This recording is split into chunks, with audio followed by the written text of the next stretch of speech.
Matthieu, chapitre 25, versets 1 à 30.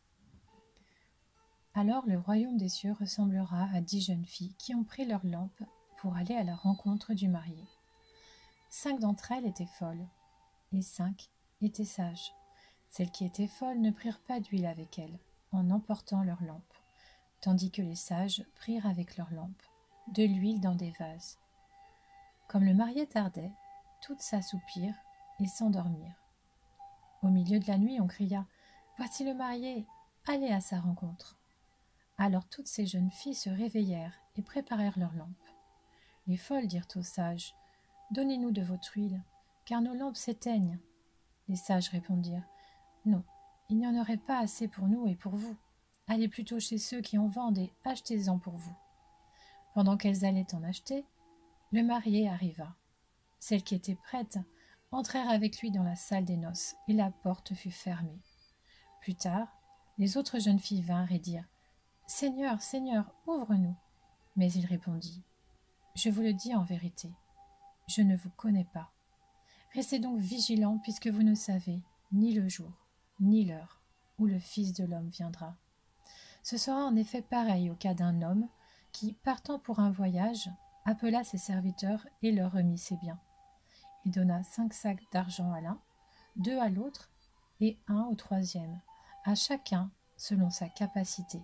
Puis il partit aussitôt. Celui qui avait reçu les 5 sacs d'argent s'en alla travailler avec eux et gagna 5 autres sacs d'argent. De même, celui qui avait reçu les 2 sacs d'argent en gagna 2 autres. Celui qui n'en avait reçu qu'un alla creuser un trou dans la terre et cacha l'argent de son maître.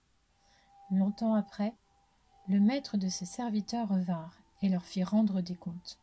Celui qui avait reçu les 5 sacs d'argent s'approcha, en apportant 5 autres, et dit « Seigneur, tu m'as remis 5 sacs d'argent, et voici 5 autres que j'ai gagnés. » Son maître lui dit « C'est bien, bon et fidèle serviteur, tu as été fidèle en peu de choses.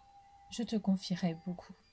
Viens partager la joie de ton maître. » Celui qui avait reçu les 2 sacs d'argent s'approcha aussi et dit « Seigneur, tu m'as remis 2 sacs d'argent. En voici 2 autres que j'ai gagnés. » Son maître lui dit « C'est bien, bon et fidèle serviteur, tu as été fidèle en peu de choses, je te confierai beaucoup. Viens partager la joie de ton maître. » Celui qui n'avait reçu qu'un sac d'argent s'approcha ensuite et dit « Seigneur, je savais que tu es un homme dur. Tu moissonnes où tu n'as pas semé et tu récoltes où tu n'as pas planté. J'ai eu peur et je suis allé cacher ton sac d'argent dans la terre. Le voici, prends ce qui est à toi. » Son maître lui répondit « Serviteur mauvais et paresseux, tu savais que je moissonne où je n'ai pas semé et que je récolte où je n'ai pas planté. Il te fallait donc remettre mon argent au banquier, et à mon retour, j'aurais retiré ce qui est à moi avec un intérêt. Prenez-lui donc le sac d'argent, et donnez-le à celui qui a les 10 sacs d'argent. En effet, on donnera à celui qui a, et il sera dans l'abondance. Mais à celui qui n'a pas, on enlèvera même ce qu'il a. Quant au serviteur inutile, jetez-le dans les ténèbres extérieures. C'est là qu'il y aura des pleurs et des grincements de dents.